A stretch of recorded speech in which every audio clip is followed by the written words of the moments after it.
وقف يا معلم. وانت تاني برضه بتقول ايه يا معلم؟ يا باشمهندس. بتقول حاجه؟ لا يا باشمهندس مفيش اي حاجه. طب نزل الميزان. يا ما دلتك الميزان قبل كده. نزل الميزان. هات الميزان، هات الميزان، هات الميزان. تضربوا ليه؟ الميزان يا اخي. تضربوا ليه؟ هوت يا باشمهندس. نزل. هوت يا باشمهندس. نزل. هوت يا باشمهندس. مرفوض يا معلم. يا ظبطها لك. لا مرفوض يا معلم. اظبطها لك يا باشمهندس. نزل. شايف خسرت كتير في الشغل. مرفوض يا معلم. انت خسرتني خساره كبيره. لا مرفوض يا معلم. مرفوض يا معلم. خسرت خساره كبيره يا باشمهندس. مرفوض يا معلم. انا شايف العربيه الجزاز مكسور بتاعك يا باشمهندس. عربيتي انا؟ العربيه الجزاز مكسور بتاعها.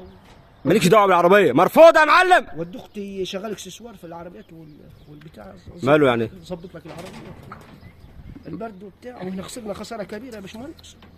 بس انا حاسس ان هي يعني عايزه تتظبط شويه. لا هي مظبوطه يا باشمهندس، ودي امانه، وانت راجل يعني كل الناس مشاكل فيك. الله يبارك فيك. الله يبارك فيك. والعربيه هتتظبط يا باشمهندس ما تخافش. بص ايده حلوه يعني الواد.